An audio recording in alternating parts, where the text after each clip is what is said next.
Welcome everyone, welcome to prep with মিতে তোমাদের সকলকে স্বাগত জানাই। আমি আগেই বলেছি, প্রেপ উইথ মি এমন একটা ইনস্টিটিউশন যেটা এক্সিকিউট করব আমরা এভাবেই, যেখানে আমরা ওয়ান স্টপ সলিউশন হিসাবে আমরা কাজ করব সিভিল ইঞ্জিনিয়ারিংয়ের জন্য। তো আজকের একটু সমস্ত কিছু থেকে আলাদা একটা জিনিস আমি তোমাদের জন্য নিয়ে এসেছি। যেহেতু আমার স্টুডেন্ট অনেকে আছে যারা প্রশ্ন করছিল বা অনেকে আছে যারা পেয়েছে, তাদের জন্য আমার এই জিনিসটা বানাতে একটু সময় লেগে গেল, কারণ আমাকেও একটু খবর নিতে হচ্ছিল। বা আমার এক বন্ধু রয়েছে যে এসবিআইতে অ্যাজ এ ইলেকট্রিক্যাল ইঞ্জিনিয়ার হিসাবে কাজ করছে, তো তার কাছ থেকেও জিনিসপত্র জানতে এবং আর একটু রিসার্চ করতে টাইম লেগে গেল। তো তোমরা জানো যে এসবিআইয়ের অনেকেই আছো যারা এসবিআইয়ের অ্যাসিস্ট্যান্ট ম্যানেজার এর যে এক্সামটি হয়েছিল সেটাকে তোমরা ক্লিয়ার করেছো, এবং রিসেন্টলি এর সামনে ইন্টারভিউ রয়েছে। তো অনেকেই আমাকে বলছে, অনেকেই জানতে চাইছে যে কী ধরনের কি হতে পারে বা কী ধরনের একটু যদি ওভারভিউ দেওয়া যায়। তো আমি আমার তরফ থেকে যেটুকু জানলাম বা জানতে পারলাম বা রিসার্চ করে জোগাড় করলাম বা বন্ধুদের কাছ থেকে যা জানলাম বা যারা কাজ করছে এরকম একজন ছিল, তো তার কাছ থেকে যেটুকু বুঝলাম সেটুকু নিয়েই তোমাদের সাথে আলোচনা করতে আসা, সেগুলো তোমাদেরকে জানিয়ে দেওয়া। তো কিছু পয়েন্টস আমি বলবো একবারে, এটা তো 100% তোমাদের হেল্প করবে এরকম তো নয়, তবে হ্যাঁ কিছুটা তোমাদেরকে একটা মোটামুটি আইডিয়া দিয়ে দেবে যে কোন কোন জিনিসগুলোর উপর জোর দিতে হবে, কোন কোন জিনিসগুলোর উপর জোর দেওয়ার দরকার নেই, আর কি হবে। তো প্রথম যে জিনিসটা আমি জানলাম সেটা হচ্ছে যে এখানে যে প্রশ্ন আসবে সেই প্রশ্নগুলোর ভিতরে 70% প্রশ্নই ঘুরিয়ে পিছিয়ে থাকবে রিগার্ডিং এইচআর অ্যান্ড তোমার যে বিহেভিয়ারাল যে ব্যবহারিক যে তোমার প্রশ্নগুলো আছে, সেই ব্যবহারিক প্রশ্নগুলোর উপরেই আসবে 70% প্রশ্ন। তো এই যে বিহেভিয়ারাল কোশ্চেন সেগুলো সিভিলের সাথে মিক্সড হয়ে আসবে, এবং 30% কোশ্চেন থাকবে ফ্রম ডাইরেক্ট কনস্ট্রাকশন। কিসের থেকে থাকবে? ফ্রম কনস্ট্রাকশন বলছি, ডাইরেক্ট তোমার সিভিলের টেকনিক্যাল জায়গা থেকে থাকবে। এবং বিহেভিয়ারাল যে প্রশ্নগুলো থাকবে তাতেও কিন্তু সিভিল মিক্স থাকবে, এমন নয় যে সিভিল মিক্স থাকবে না। তো প্রথম যে প্রশ্নটা, ওর সাথে আমি কথা বললাম আমার বন্ধুটির সাথে, তো তার কথা হচ্ছে যে প্রথম যে জায়গাগুলো প্রশ্ন করে সেটা হচ্ছে যে প্রথম জিনিসটা জানতে চাই 1 নম্বরে, সেটা হচ্ছে যে টেল মি অ্যাবাউট ইয়োরসেলফ।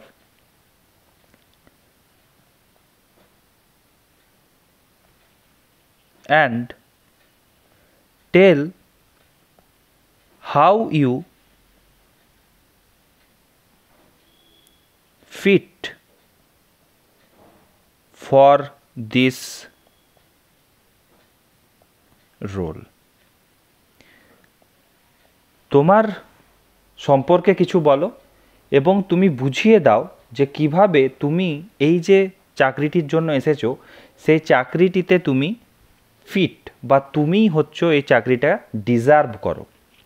তো এই প্রশ্নটা প্রথমে করে থাকে, এবং this is very common question. এটা যেটা আমি জানলাম যে এই প্রশ্নটা কিন্তু বারবার করে, এবং হোয়াই ইউ ফিট এই ধরনের ঘুরিয়ে, মানে আমি বলছি না যে একটাই প্রশ্ন একই রকমভাবে তোমাকেও করবে, বাট প্রশ্নটা করতে পারে হোয়াই ইউ ফিট। এবারে সেখানে তোমাকে দুটো ভাগ দিয়ে পরে বোঝাতে হবে। রিগার্ডিং তোমার নলেজ ওরা জানতে চায়, নলেজের দিক দিয়ে জানতে চায়, তোমার এডুকেশনাল কোয়ালিফিকেশনের দিক দিয়ে জানতে চায়, আরেকটা দিক দিয়ে জানতে চাই সেটা হচ্ছে যে স্কিল। এই তিনটে দিকের সম্পর্কে ওরা জানতে চায়। এছাড়া ওরা আরেকটা জিনিসের উপর গুরুত্ব দেয়, সেকেন্ড যে প্রশ্নটার দিকে গুরুত্ব দেয় সেটা হচ্ছে যে how your experience align.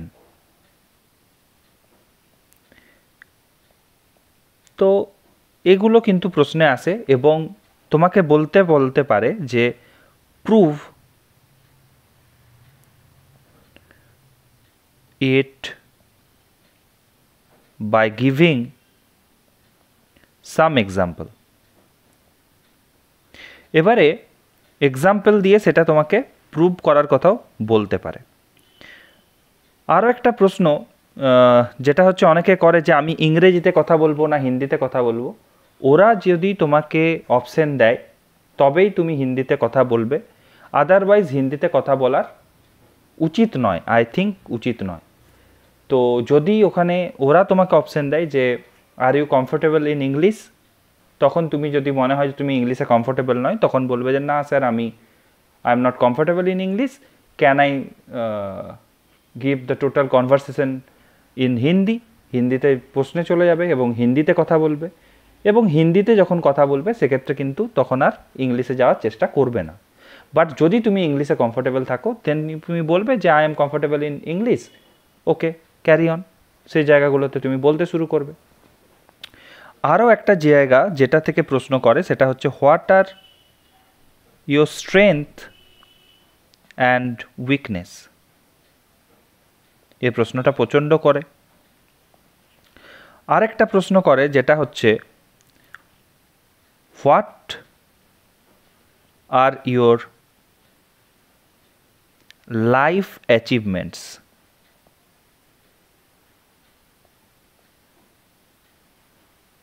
And what are your life goal.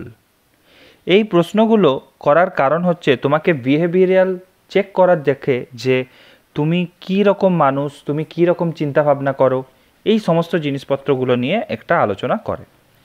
তো প্রথম কথা হচ্ছে তোমাকে তো এখানে যখনই তুমি যাবে তোমাকে কোন কোন জায়গাগুলোর দিকে নজর দিতে হবে সেটা বারবারই আমি বলি।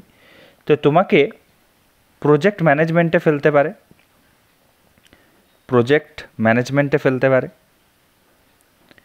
তোমাকে বাজেটিংয়ে ফেলতে পারে, তোমাকে মেনটেনেন্সে ফেলতে পারে। তো এদের এই তিনটে ভাগ রয়েছে, যে তিনটে ভাগের ভিতর তোমাকে কোনো একটাতে কাজে ফেলবে। সো প্রজেক্ট ম্যানেজমেন্ট, বাজেট বা মেনটেনেন্স, এই যে কোনো জায়গা থেকে কিন্তু সিভিল রিলেটেড ডাইরেক্ট প্রশ্ন আসতে পারে। তো বুঝতেই পারছো এস্টিমেশন, কস্টিং, মেনটেনেন্স এবং প্রজেক্টের ম্যানেজমেন্ট কী করে হয়, পার্ট সিপিএম কী জিনিস, বা হচ্ছে আমরা যখন কোনো কাজ করি সেক্ষেত্রে কী কী জিনিসের প্রবলেম আসতে পারে, এগুলো সম্পর্কে ডাইরেক্ট প্রশ্ন করে থাকে। এছাড়া আরও এক ধরনের প্রশ্ন করে যেটা হচ্ছে রিগার্ডিং কেস স্টাডিজ। তোমাকে কোনো একটা প্রবলেম দিয়ে দিল যে ধরো এরকম একটা জায়গাতে এরকম একটা বিল্ডিং হচ্ছে, সেই জায়গাতে দেখতে পাওয়া গেল যে একটা বিম রয়েছে, সেই বিমটা কি হয়েছে, ওভার রিইনফোর্সমেন্টে কাস্টিং হয়ে গেছে। বিমটার ভিতরে যে বিমটা কাস্টিং হয়েছে সেটা দেখা যাচ্ছে ওভার রিইনফোর্সমেন্ট হয়ে গেছে। এবারে আমাকে কি করতে হবে, এই ওভার রিইনফোর্সমেন্ট বিমটাকে আমি কি ট্রিটমেন্ট নেব। হয়ে গেছে, ওভার রিইনফোর্সমেন্ট বানিয়ে ফেলেছি, তাহলে এখন আমি এই বিমটাতে কি নেব, কি ডিসিশন নেব। এবং এমন কিছু প্রশ্ন করে যেগুলো তোমাকে ডিফাইন করতে বলবে তোমার লিডারশিপ স্কিল, তোমার মেন্টারশিপ স্কিল, তোমার ডিসিশন মেকিং, যে তুমি ঠিকমতো ডিসিশন নিতে পারছো কি নিতে পারছো না। এরকম প্রশ্ন করতে পারে তুমি দেখছো একটা রয়েছে, একটা কি বলে, একটা স্ল্যাব হচ্ছিল, সেই স্ল্যাবটা সমস্ত হঠাৎ করে দেখা যাচ্ছে যে একটা স্ল্যাবের শাটারিংটা কি করেছে 3 নাম্বার দিনে, যে দিনে কাস্টিং হয়েছে তার থেকে 3 দিনের ভিতরে সমস্ত শাটারিং খুলে দেওয়া হয়েছে, সমস্ত শাটারিং খুলে সরিয়ে দেওয়া হয়েছে। এখন আমি এই স্ল্যাবটার উপরে কি ট্রিটমেন্ট করব আর কি চেকিং করব, এই ধরনের প্রশ্ন করতে পারে। রিগার্ডিং কেস স্টাডিজ, যেগুলো প্রবলেমেটিক শো করছে এরকম জায়গাগুলোকে ধরা হয়ে থাকে। কার্বন জ্যাকেটিং নিয়ে প্রশ্ন করতে পারে, বা এই ধরনের যেগুলো মেনটেনেন্সের কাজে আসে, রিপেয়ারিং কি করে করব, বা গ্রাউটিং কি, গ্রাউটিং কত রকমের হতে পারে, সিমেন্ট গ্রাউট কি, ইপক্সি গ্রাউট কি, তো ভেরিয়াস টাইপ অফ প্রশ্ন এখানে করতে পারে। এছাড়াও আরও একটা জায়গা যেটা হচ্ছে তোমার এক্সপিরিয়েন্স রয়েছে, যারা ফ্রেশার্স রয়েছে তাদেরকে তো এক্সপিরিয়েন্স থেকে ধরবে না, বাট যারা এক্সপিরিয়েন্স রয়েছে তাদেরকে তাদের যে লাস্ট এক্সপিরিয়েন্সটা সেখান থেকে প্রশ্ন করতে পারে। ধরো কেউ পিএইচিতে কাজ করছো, এবারে তাকে প্রশ্ন করলো যে কোনো একটা জায়গাতে আমাকে জল নিয়ে যেতে হবে, একটা জায়গা থেকে আরেকটা জায়গাতে জল নিয়ে যেতে হবে, তো তার জন্য আমাকে ইনটেক বসাতে হবে। ইনটেক বসানোর জন্য আমাকে প্রথমে কী কী টেস্ট করতে হবে, ইনটেক বসানোর জন্য আমাকে প্রথমে কী কী টেস্ট করতে হবে, কী করে আমি তার ডিজাইন করব যে কতটা জল আমি সেখান থেকে তুলব। তো এরকম ধরনের বিভিন্ন প্রশ্ন কিন্তু করতে পারে। এবং বারবারই একটা কথা আমি বলে দিচ্ছি যে ওখানে যেটা পারবে না সেটা ডাইরেক্টলি পারবে না বলবে, আমি আগেই বলেছি সেটা। ডোন্ট ব্লাফ, সেখানে কোনো রকম কিন্তু ব্লাফ করবে না। দে আর ভেরি এক্সপিরিয়েন্স পারসন, এবং তারা যদি ব্লাফ করো তারা কিন্তু সেটাকে পছন্দ করে না। এটা কিন্তু আমার বন্ধুটার কথা, যে সেখানে কোনো রকমভাবে ব্লাফ যেন না করে কেউ, কারণ ব্লাফ করলে ওরা যদি ধরতে পারে যে তুমি ব্লাফ করছো, ওরা কিন্তু ডাইরেক্টলি সেটা সহ্য করবে না এবং তোমাকে কিন্তু নেগেটিভ মার্কিং দেবে। এবারে চলে আসি আরও কিছু প্রশ্ন,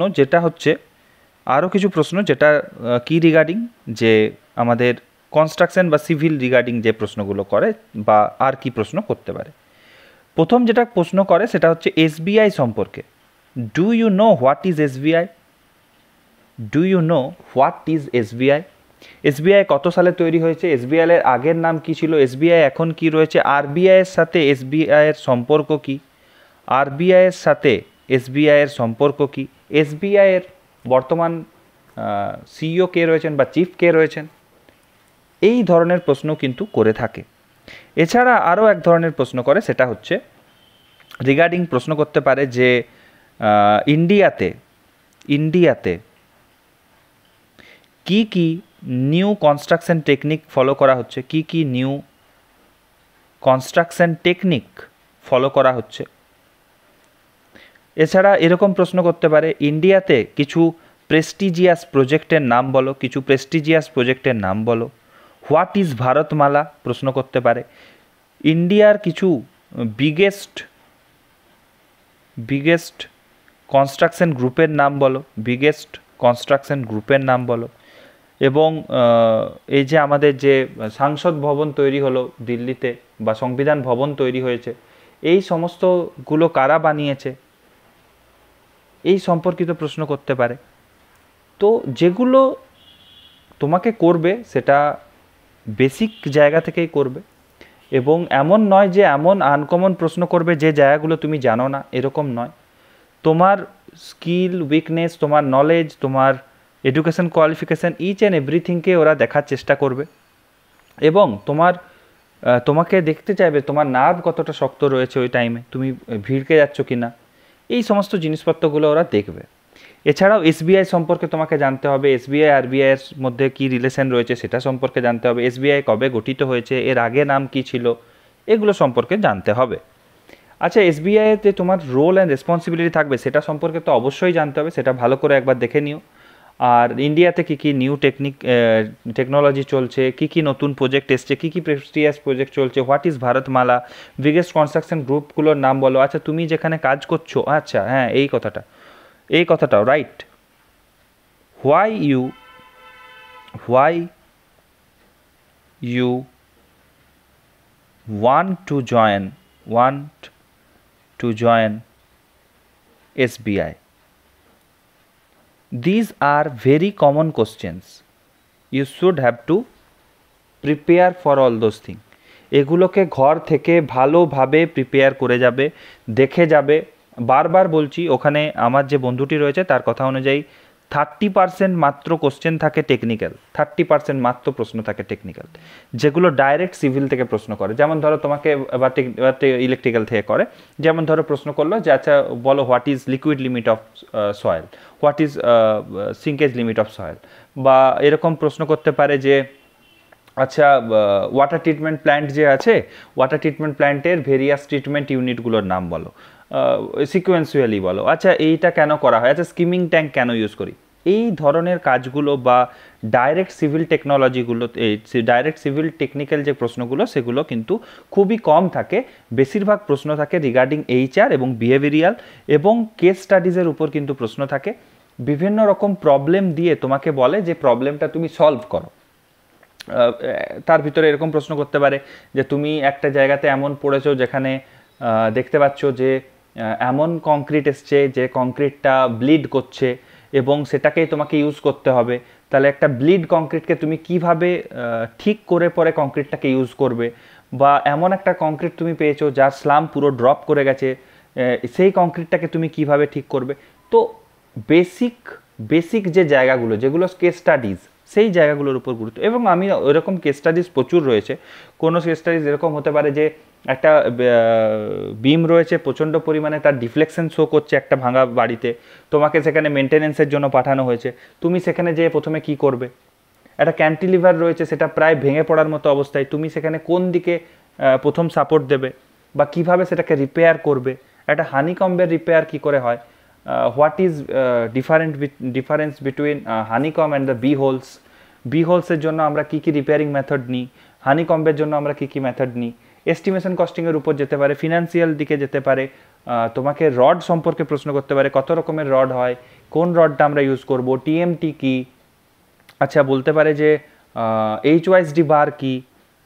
তো এই ধরনের জিনিসপত্র, যে প্রশ্নগুলো খুব কমন, একদম বেসিক লেভেলের, এই ধরনেরই প্রশ্ন করে, খুব কঠিন যে পরে প্রশ্ন করবে না। তবে বিহেভিয়ারাল প্রশ্নের কিন্তু ভালো করে অ্যান্সার দিতে হবে, যে কেন তুমি ফিট, কেন তোমার এক্সপিরিয়েন্স কীভাবে অ্যালাইন করা যায়, কী করে তুমি সেটাকে প্রুভ করবে, তোমার স্ট্রেংথ উইকনেস কী, তোমার হবি কী, তোমার লাইফের অ্যাচিভমেন্ট কী, গোল কী, তোমাকে যে কোনো জায়গাতে ফেলে দিলে তুমি কিভাবে কাজ করবে, তোমার লিডারশিপ স্কিল কি রয়েছে, তোমার লাইফে তুমি কী কী ডিসিশন মেকিং কাজ করেছো। এই ধরনের প্রশ্নের ভিতরেই কিন্তু ঘুরিয়ে পেঁচিয়ে থাকে, এর বাইরে কিছু প্রশ্ন কিন্তু থাকবে না। আর যদি এর থেকে বেশি আমি কিছু জানতে পারি, আশা করি আমি 2-3 দিনের যে রিসার্চ করলাম, দেখলাম, জানলাম, তার উপরেই আমি এই ভিডিওটা বানালাম। তো এর থেকে বেশি যদি আমি জানতে পারি, অবশ্যই তোমাদেরকে আদার্স ভিডিও করে আমি তোমাদেরকে জানিয়ে দেব। পরীক্ষা দাও, ভালো করে পরীক্ষা দাও, সামনেই তোমাদের পরীক্ষা রয়েছে।